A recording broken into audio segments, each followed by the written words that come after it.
Okay, everybody. So let's start our today's topic. Topic आज का हमारा क्या है, जैसा आप लोग देख पा रहे होंगे, सेंटेंस कंप्लीशन। तो आज इसका हमारा फोर्थ और लास्ट पार्ट है। ठीक है, तो इसके पहले आपने 3 पार्ट सॉल्व कर लिए हैं। मैंने आपको इसको सॉल्व करने का तरीका बताया है, सॉल्व कैसे करेंगे। ठीक है, क्वेश्चन किस तरह आते हैं आपको देखो, जो क्वेश्चन होंगे देखो इस तरह से क्वेश्चन आते हैं। अब पूरा का पूरा एक बड़ा पैराग्राफ होता है, बीच में कहीं एक सेंटेंस मिसिंग होता है। ठीक है, और उस सेंटेंस को आपको कैसे फिल करना है, यूजिंग द ऑप्शन। अब मेन तरीका क्या है, सबसे बेसिक तरीका, पूरा रीड करो, उसके बाद ऑप्शंस को रीड करो, जो भी सुटेबल ऑप्शन लगता है कि हाँ ये रिलेट कर रहा है कंप्लीटली, वही यहाँ पर फिल कर सकते हैं। ठीक, तो हमने जो प्रीवियस जो क्लास में हमने कहाँ तक किए थे, क्वेश्चन नंबर 37 तक हमारा हो गया था। आगे हम कंटिन्यू करेंगे 37 से आगे। ठीक, चलो स्टार्ट करते हैं।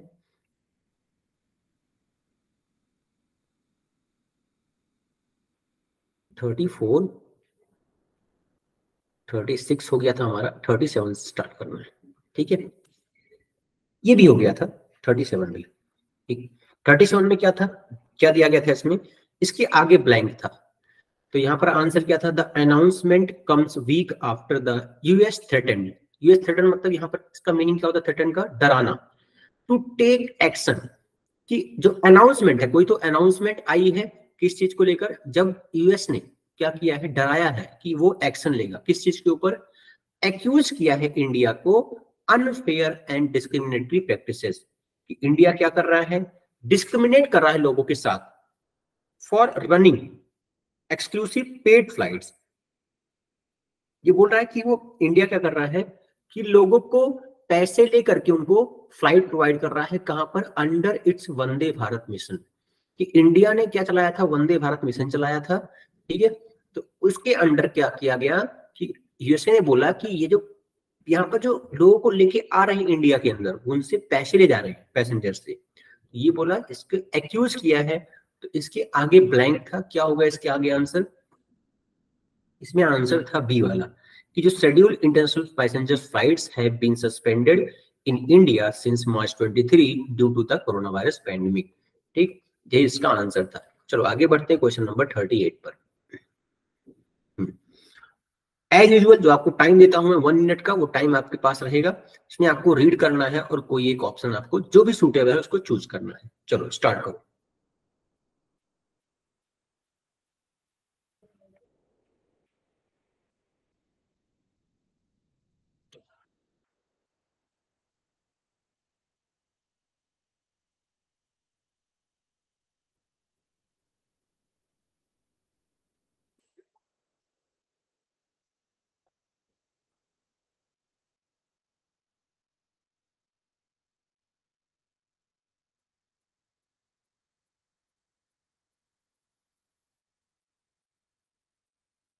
तो देखो क्या दिया गया इसमें, देखते हैं।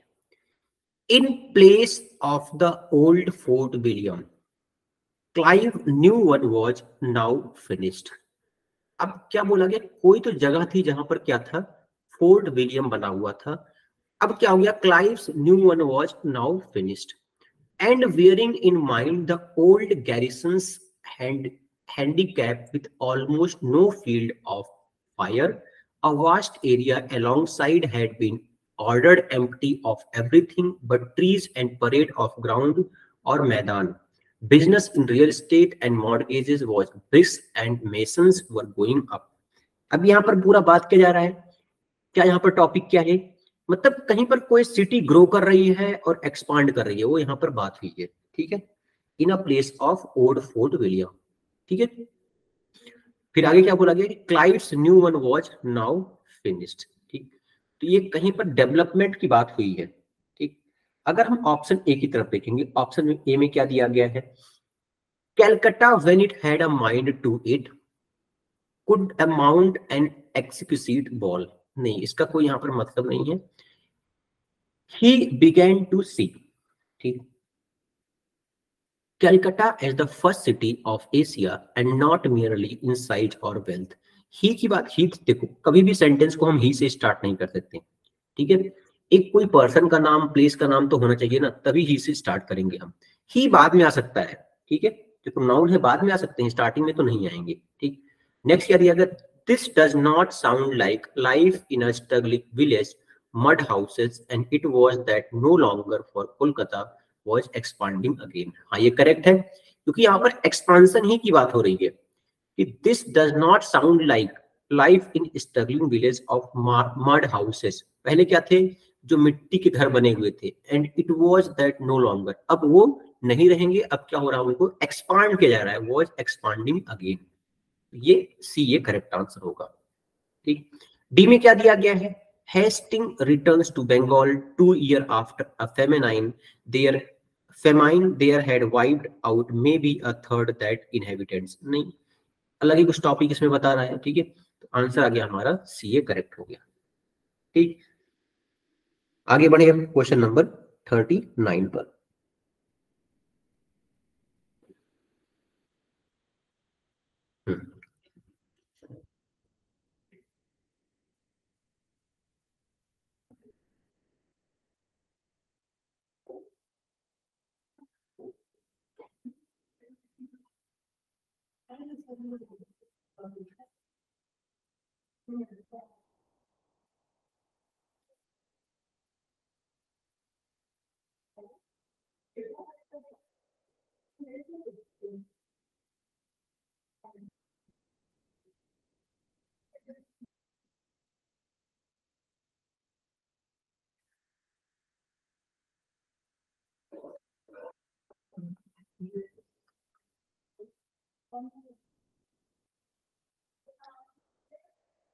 देखो क्या दिया गया इसमें,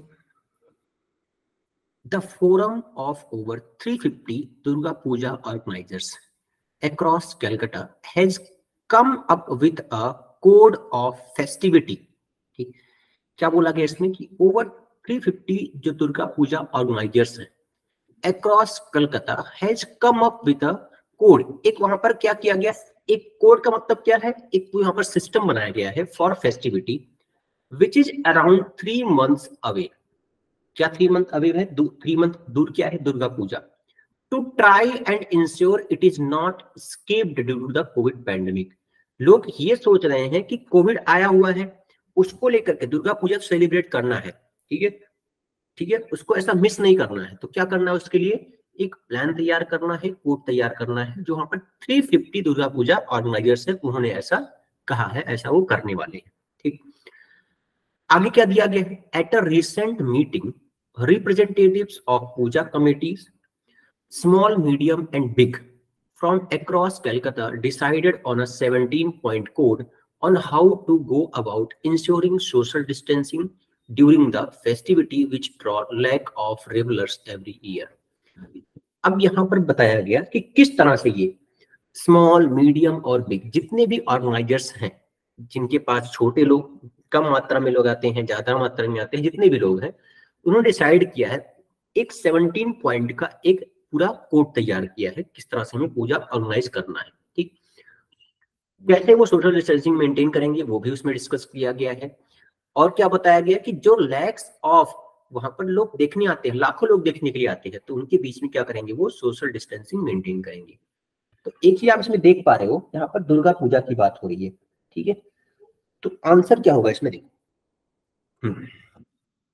only whole fruits will be allowed as offering. बिल्कुल नहीं, ऐसा कोई कॉन्सेप्ट नहीं है इसमें, बस केवल हमें दुर्गा पूजा के कोड ऑफ कंडक्ट की यहाँ पर बात करनी है, कैसे वो करने वाले हैं, अरेंज कैसे करेंगे। The code speaks of smaller pandals where visitors will see the idol from a distance instead of huddling in front of the goddess. क्या दिया गया है, द कोड स्पीक्स, अब वो कोड क्या बता रहा है, of smaller pandal where visitors will see the idol from a distance. अब उस कोड में बताया गया है कि जो छोटे छोटे पंडाल से जहां पर दुर्गा पूजा अरेंज होने वाली है, वहां पर लोग क्या करेंगे, दूर से ही दर्शन करेंगे, instead of huddling in front of the goddess, कि वो सामने ऐसे नहीं जाकर के वहां पर इकट्ठा नहीं होंगे, क्राउड नहीं क्रिएट करेंगे। ठीक, तो ये तो एकदम करेक्ट आंसर है, ये यहाँ पर कोड की बात हुई है। चलो आगे देख लेते हैं। This year Durga Puja begins on October 22 and end on 26। यहाँ पर डेट वगैरह कुछ नहीं बात करनी हमें, बस जो यहाँ पर टॉपिक बात हुई है, कोड की बात हो रही है, क्या वहां पर बनाया गया है, उससे डिस्कशन हम करेंगे उससे related. According to some estimates the 5-day festival generates around 4000। फिर से वही कोई अलग ही टॉपिक यहाँ पर दे दिया। आंसर क्या था हमारा, ये करेक्ट आंसर है। क्लियर सबको ये?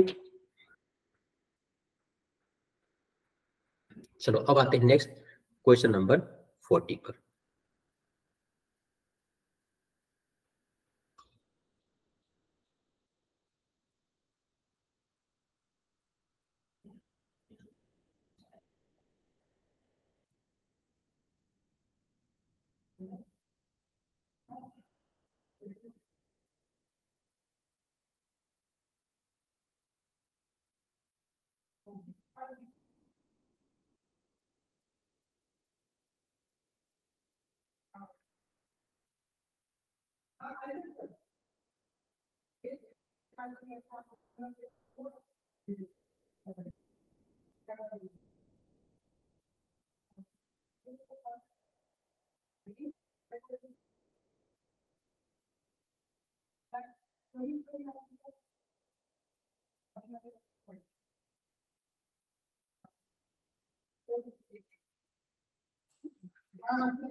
देखो 40 नंबर में क्या दिया गया है, the second occurrence was the deposition and transportation of Wajid Ali Shah.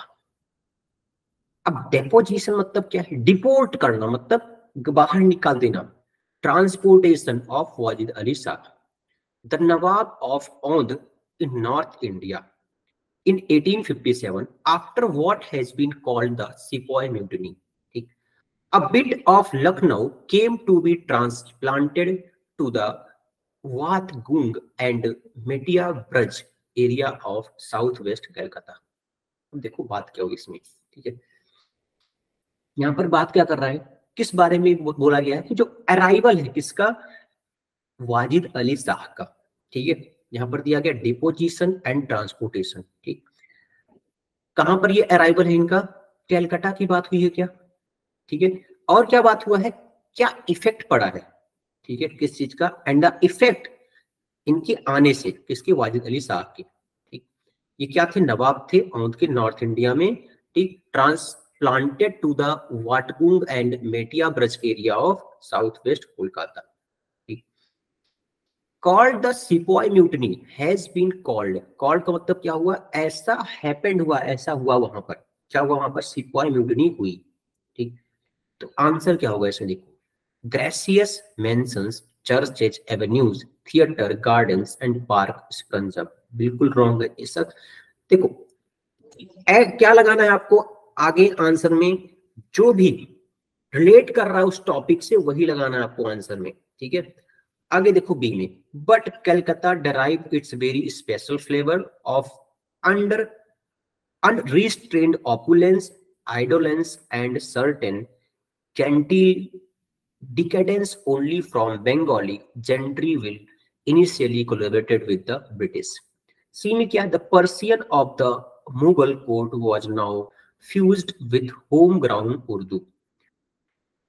Some of the families emulated the Nawab of Bengal in ostension. अब एक चीज देखो, इसमें कुछ वर्ड आए हैं ऐसे, अब उन वर्ड का मीनिंग देखते हैं, मीनिंग क्या होगा वर्ड का, चलो देखते हैं। अब फर्स्ट वर्ड क्या होगा, अगर आप देखोगे इस पैसेज के अंदर, पैसेज के अंदर कुछ ऐसा डिफिकल्ट वर्ड तो नहीं है। ऑकरेंस मतलब क्या होता है, घटित होना, ठीक है। और क्या वर्ड है इसमें, डेपोजिशन, डेपोजिशन में आपको बताया डिपोर्ट करना, ठीक। अब एक चीज देखो, जिस वर्ड के लास्ट में क्या आता है, आई ओ एन आता है, वो क्या होता है, हमारा नाउन होता है, ठीक। तो ये यहाँ पर नाउन, और कैसे पता लग सकते हो ये नाउन क्या है, क्योंकि इसके पहले आर्टिकल है, ठीक है, क्या इसके पहले आर्टिकल, ठीक। चलो यहाँ पर क्या है, डिपोजिशन, डिपोजिशन मतलब क्या होगा, देखो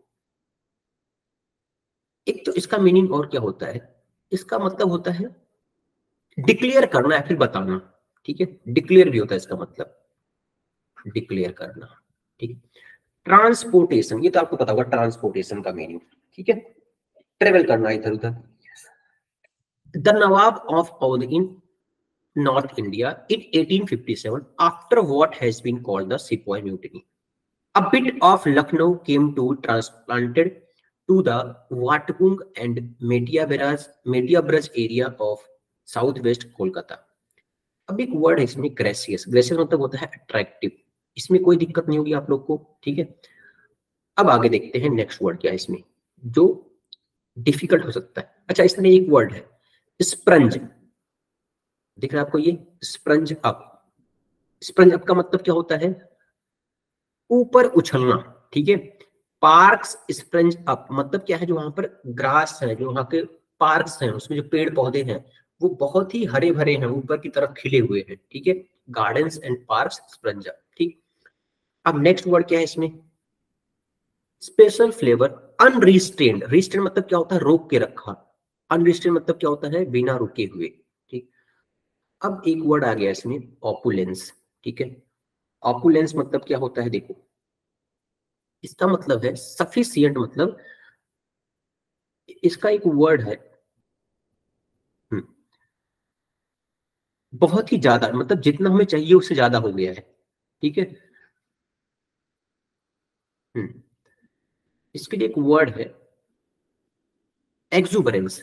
एक्सुबरेंस ये बेस्ट वर्ड है, एक्सुबरेंस, ठीक। ऑपुलेंस, और नेक्स्ट वर्ड क्या है, इंडोलेंस। इसका भी लिख लो। देखो, अगर आपको मीनिंग खोजने में प्रॉब्लम हो रही है, ठीक है, समझने में प्रॉब्लम हो रही है, तो एक चीज याद रखो, ये डिफिकल्टी होगा आपके लिए, ठीक है। ये डिफिकल्ट हो जाएगा पहचानने के लिए आपको कि कौन सा हम यहाँ पर फिल करेंगे। इसका मतलब क्या होता है इंडोलेंस, मतलब आलस करना, ठीक है, लेजीनेस, लेजी, ठीक। सर्टेन, नेक्स्ट वर्ड क्या है, जेंटिल, ठीक। आ जाओ इस पर, नेक्स्ट वर्ड पर, जेंटिल। जेंटिल मतलब क्या होता है, लिख लो इसका मतलब भी। इसका मतलब होता है पूरी तरह से नोबल पर्सन, ठीक है, सीधा साधा, NOBLE, नोबल पर्सन, ठीक है। और क्या वर्ड है इसमें, डिकेडेंस। एक तो वर्ड है डिकेड, डिकेड मतलब क्या होता है, 10 साल, ठीक है। डिकेडेंस का मतलब क्या है, लिख लो इसको भी। डिकेडेंस मतलब होता है डिस्ट्रॉय होना, पतन होना, ठीक है। फॉल और डिस्ट्रॉय बोल सकते हो, ठीक। तो ये इसका पूरा मीनिंग था। But Calcutta derive its very special favour on unrestrained opulence मतलब सफिशियंट बहुत ज्यादा, indolence lazy and certain genteel decadence only from Bengali gentry which initially collaborated with the British. तो इसका तो कोई मैच नहीं हो रहा है यहाँ पर। आंसर क्या होगा इसमें, इसके ये जो पर्सन है वाजिद अली शाह, इनके आने से क्या इफेक्ट पड़ा है, तो यहाँ पर आपको दिख रहा है क्या, सी आंसर। ये क्या दिख रहा है इसमें कि the Persian of Mughal court, क्या दिया गया 40 में, Persian of the Mughal court was now fused with home grown Urdu. Fuse का मतलब क्या है, एक तो वर्ड देखो, एक चॉकलेट आती है आपने देखा होगा फ्यूज, ठीक है, कैडबरी फ्यूज, सुना है आपने।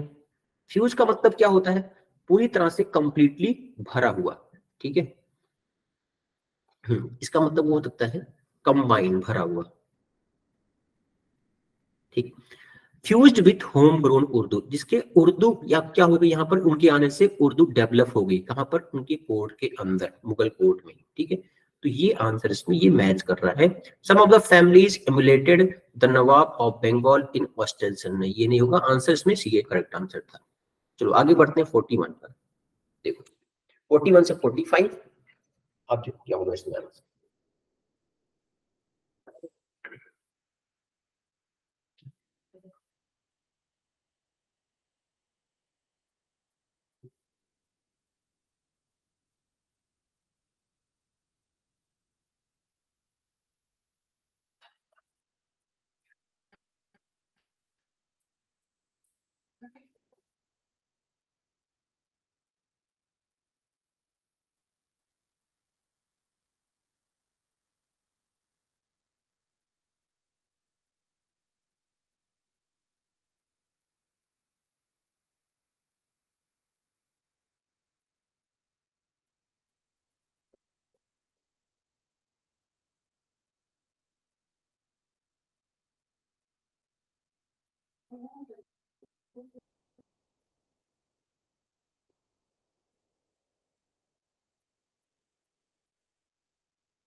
चलो देखते हैं।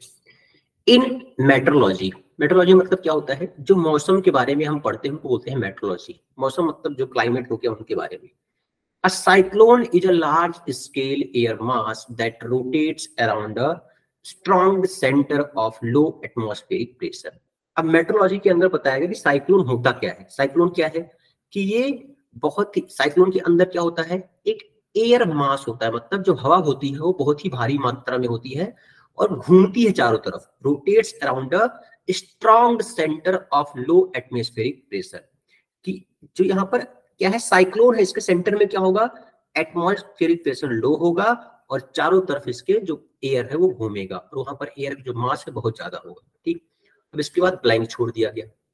The largest low pressure system are polar vortices and extra tropical cyclones of the largest scale.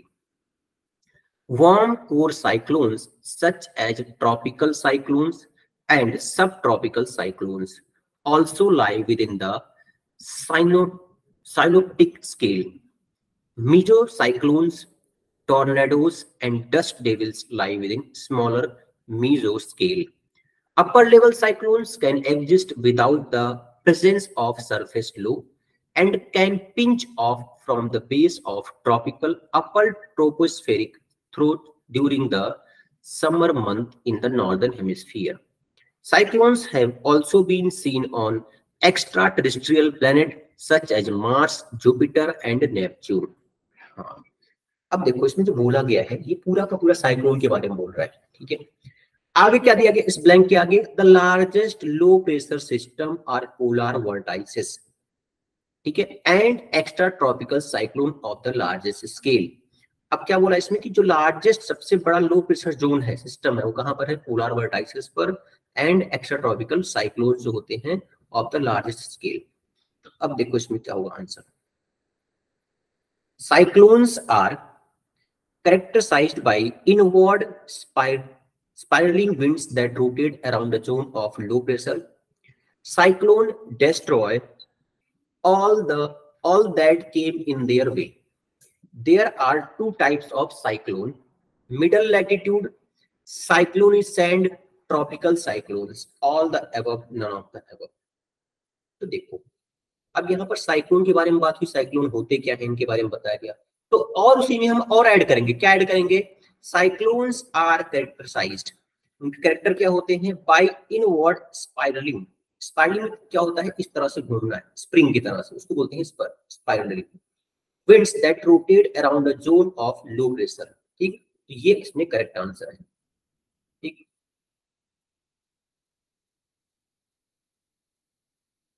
चलो तो आंसर क्या होगा इसमें, ए। क्लियर,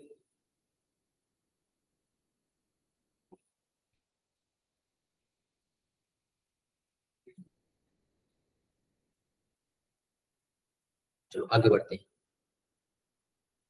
क्वेश्चन नंबर 42 पर।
चलो देखते हैं क्या इसमें क्या दिया गया। एन आइलैंड और IELTS is any piece of subcontinental land that is surrounded by water। अब बताया क्या इसमें कि आइलैंड के बारे में बताया कि आइलैंड बोलते किसको है, आइसल किसको बोलते हैं, कि जो भी पार्ट किससे सब continental land that is surrounded by water, तब लैंड का ऐसा पार्ट जो कि वाटर से घिरा हुआ है।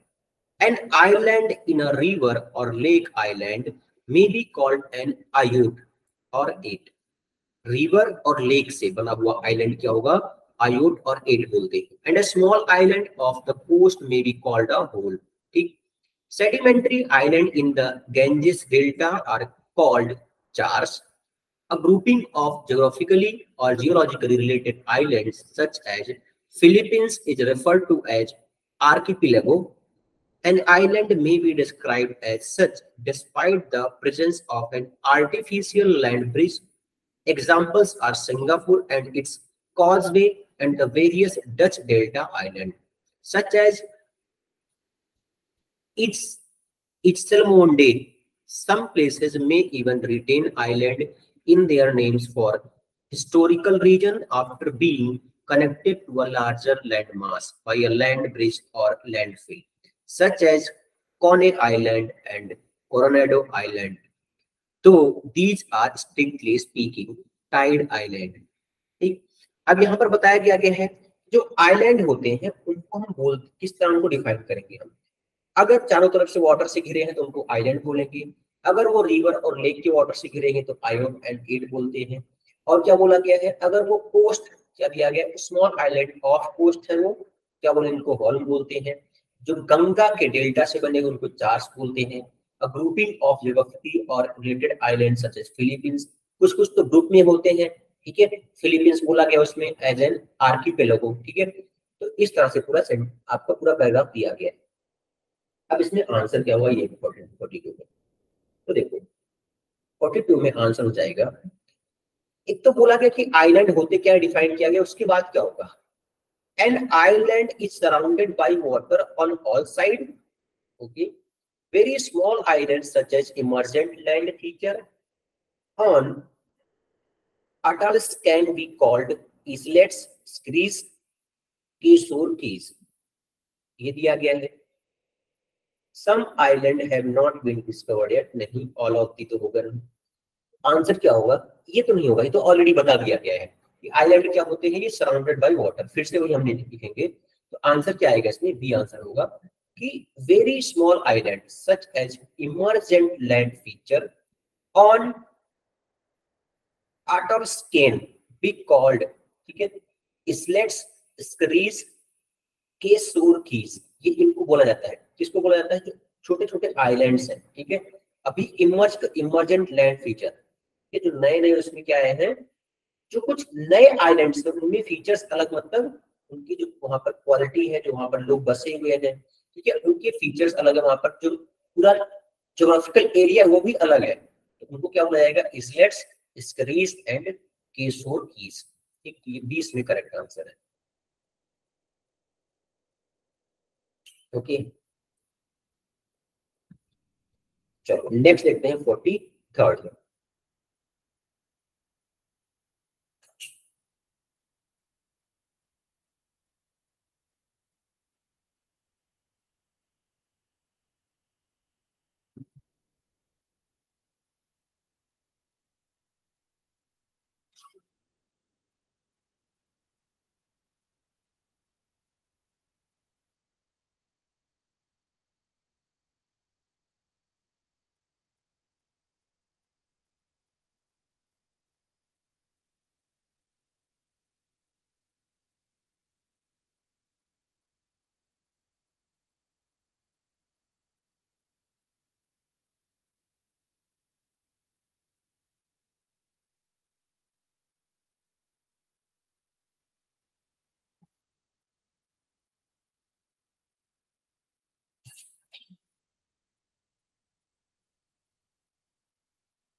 देखो क्या होगा इसमें answer, a continent is one of the several very large land masses. फिर से ये बात हुई, कॉन्टिनेंट क्या होते हैं यहाँ पर, generally identified by the convention rather than any strict criteria.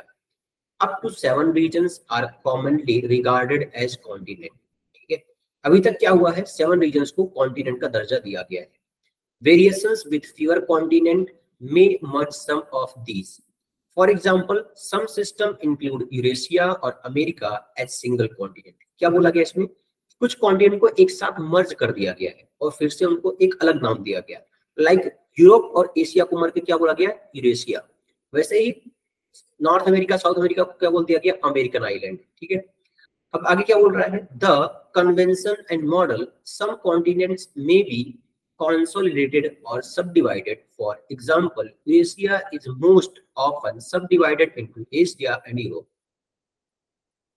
while North and South America are sometimes recognized as one American continent.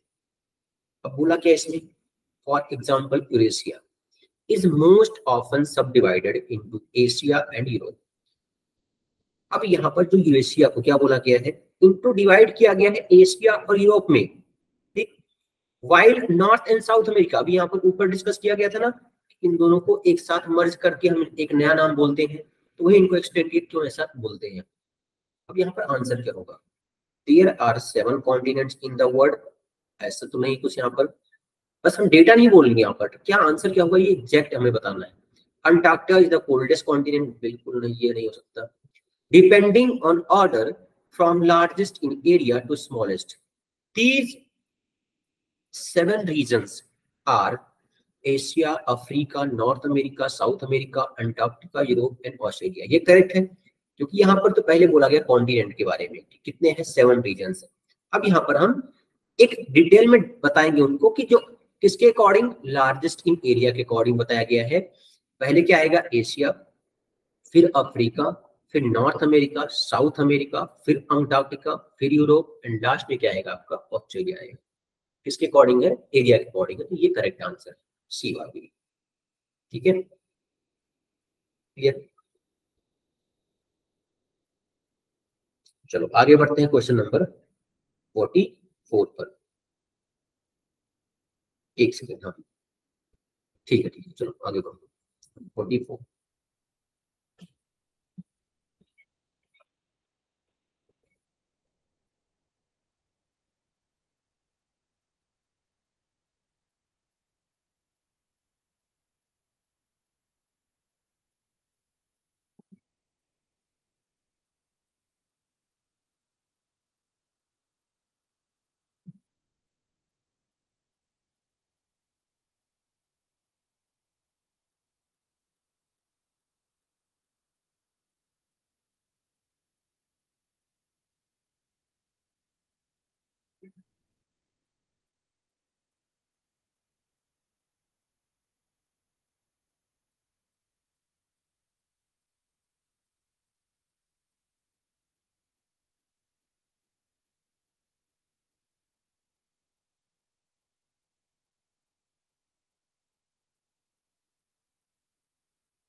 चलो देखो क्या दिया गया इसमें, flower name for the specialised part of the plant.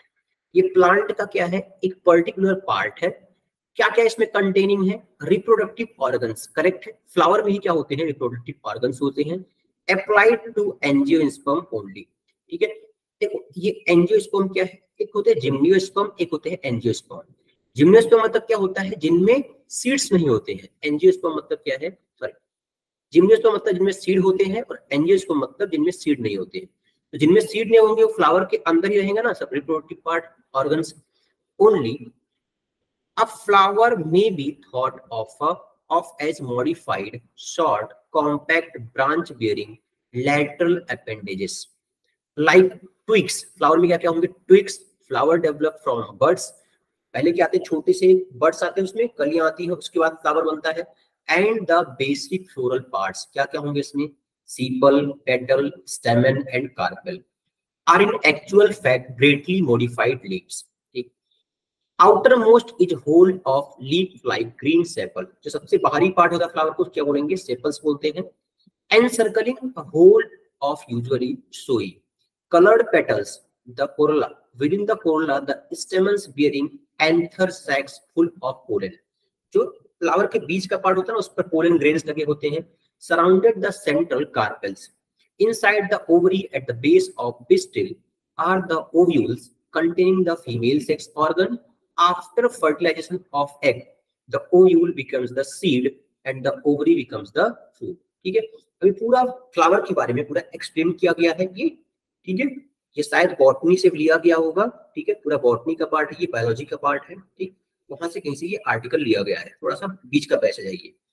तो अब यहाँ पर आंसर क्या होगा. Flowers are of many types and colours. Flowers is the reproductive organ of the plant. A typical flower is concentric arrangement of these parts attached at their base to the receptacle, the tip of the stem. These part use कर सकते हैं. यहाँ पर word दिया गया ना, these part, कौन कौन से part, sepal, petal, stamen and carpel, ये सब पार्ट है. ठीक है, तो यही सब के पार्ट के बारे में बताया गया है. तो यहाँ पर सी आंसर होगा. हमने यूज किया दीज वर्ड का, तो ये दीज वर्ड करेक्ट मैच हो रहा है. ठीक है, ये हो गया, आंसर हो गया हमारा सी. चलो आगे बढ़ते हैं क्वेश्चन नंबर 45 पर.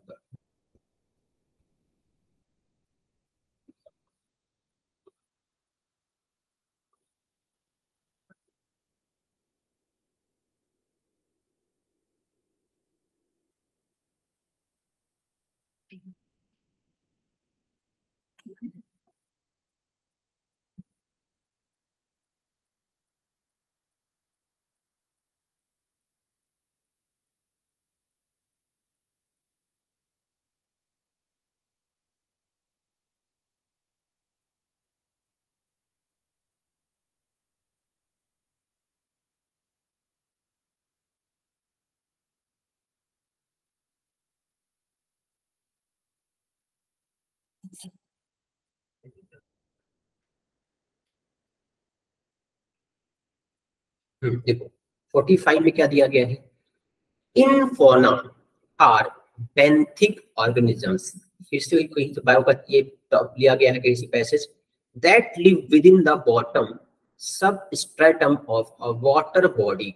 ये वाटर बॉडी के अंदर रहने वाले हैं. इनफोना. ठीक है, इनफोना कोई टर्म है, इसको बताया गया है बेंथिक ऑर्गेनिज्म. दैट लिव कहां पर होते हैं, ये वाटर के नीचे होते हैं. Specially with in the bottom most oceanic sediments.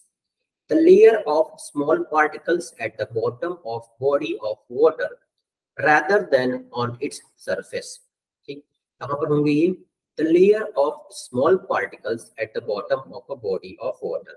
सबसे नीचे का जो पार्ट होगा वहां पर होते हैं rather than on its surface.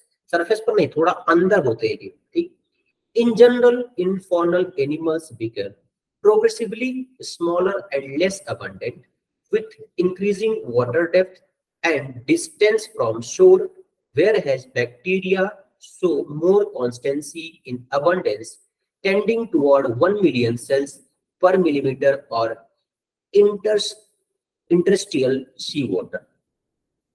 अब यहाँ पर आंसर क्या होगा देखो. हाँ,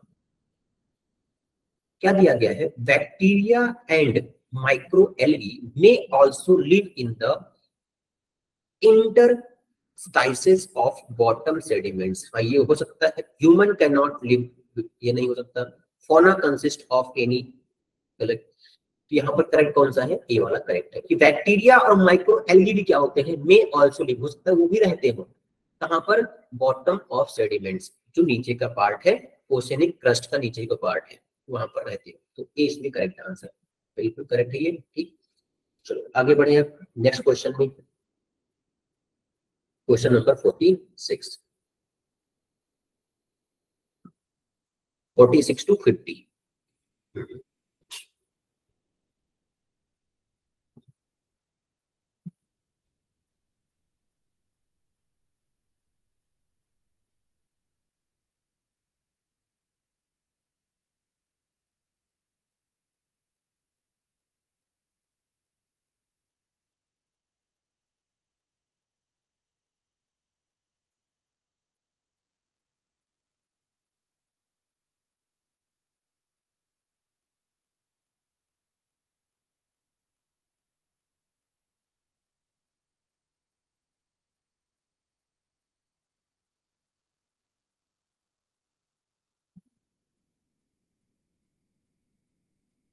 क्या दिया गया है देखो इसमें, and operational measures for combating money laundering, terrorist financing and other related threats to the integrity to the international financial system, starting with its own members. The FATF monitors countries' progress in implementing the FATF recommendation, review money laundering and terrorist financing techniques and counter measures. अब यहाँ पर क्या बताया गया है, जो भी objectives है एफएटीएफ के, फाइनेंशियल एक्शन टास्क फोर्स के, उनके ऑब्जेक्टिव को यहाँ पर बताया गया कि उसका काम क्या है। कॉम्बैक्टिंग मनी लॉन्ड्रिंग, मनी लॉन्ड्रिंग को रोकना, टेरर फाइनेंसिंग को रोकना, ठीक है, और जो हो सकता है किसी कंट्री के लिए वो इंटीग्रिटी के लिए वहां पर कुछ हार्मफुल है उसको रोकना, ठीक है। तो ये इसके ऑब्जेक्टिव्स हैं। और देखो यहाँ पर क्या दिया गया है, एब्रिविएशन दिए गए हैं, तो स्टार्टिंग में फुल फॉर्म आएगा ये, बट ए बी सी तीनों में क्या दिया गया, फुल फॉर्म दिया गया है। The objective of Financial Action Task Force are set to set standard and promote effective implementation of legal regulatory. ये करेक्ट है। आगे भी देख लेते हैं क्या दिया गया है। The objective of Financial Action Task Force are set to standard and promote affections. Standard and promote effective implementation of legal regulatory. ये करेक्ट है, ये नहीं हो सकता। The objective of Financial Action Task Force set standard नहीं, ये वाला इसमें करेक्ट आंसर है, ठीक है, क्लियर हो गया। चलो अब आगे बढ़ते हैं 47 पर।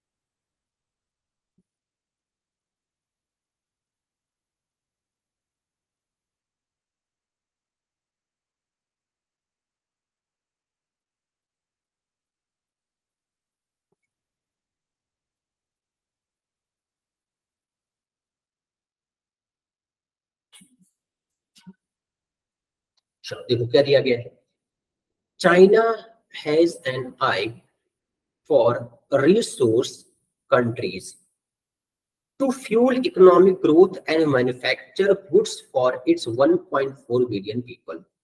China needs an abundance of natural resources, and therefore the communist government traps the countries rich in natural resources.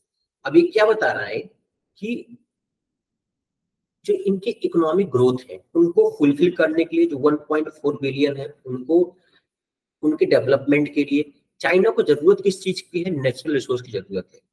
तो क्या कर रहा है कम्युनिस्ट गवर्नमेंट, क्या कर रही है, ट्रैप कर रही है, फंसा रही है उन लोगों को, कंट्रीज को फंसा रही है जो रिच है नेचुरल रिसोर्सेज में, ठीक। आगे क्या दिया गया, given it's richness in oil gas mineral timber forest product and hydro power potential, ठीक है। तो आंसर क्या होगा इसमें, Myanmar is has good relation with all it's neighbouring countries. केवल यहाँ पर म्यांमार की केवल यहाँ पर क्या बात हुई है, नेबरिंग कंट्रीज के साथ अच्छे रिश्ते हैं।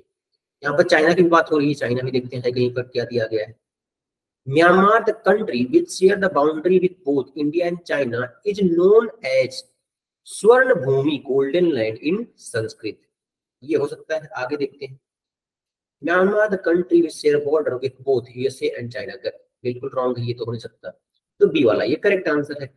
इसको स्वर्ण भूमि बोला जाता है, गोल्डन लैंड, और उसका क्या हो रहा है, given it's richness in oil gas minerals timber forest, ये सब इसमें रिच है वो कंट्री, हाइड्रो पावर पोटेंशियल, ठीक। आंसर हो गया इसमें बी करेक्ट है इसमें आंसर, ठीक है। चलो आगे बढ़ते हैं क्वेश्चन नंबर 48 पर।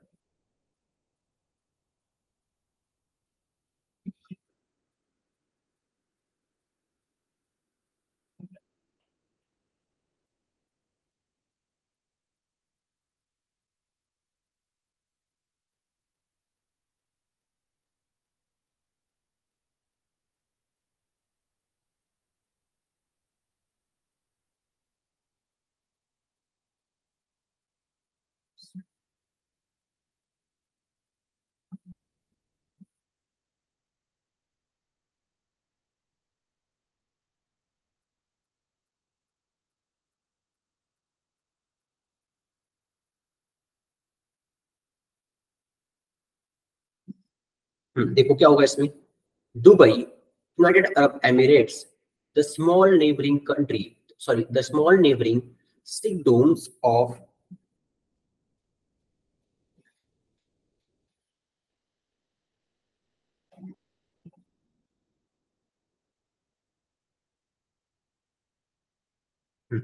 Sigdoms of Bahrain and Qatar appears to have among world's highest per capita rate of confirmed coronavirus infections, a result of extensive testing and rapid undetected spread through camps, housing health, and young foreign laborers. Studies now show in Qatar, a new study found that early 60% of those testing positive showed little or no symptoms at all, calling into question the usefulness of mass temperature check mean to stop the infected from mingling with other. अब यहाँ पर पूरा क्या बोला गया है, Dubai, ठीक है, यूनाइटेड अरब अमीरात, उनके बारे में बोला गया है। यहाँ पर जो कोविड के केसेस है उनके बारे में बताया गया आपको, ठीक है। Okay,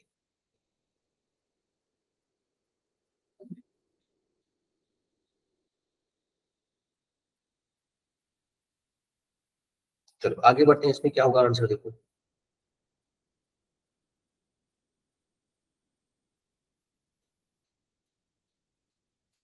Dubai, United Arab Emirates is the best place in the world with 0% COVID-19 patients. Okay? In Saudi, its government put the asymptomatic figure even higher at 68%. In Bahrain, its government put the asymptomatic figure even higher at 68%. तो answer क्या होगा इसमें देखो। The new study found that nearly 60% of those testing positive showed little or no symptom. 60% क्या है, ना तो बहुत ही कम symptoms उनके दिख रहे हैं at all, calling into question the usefulness of mass temperature checkment to stop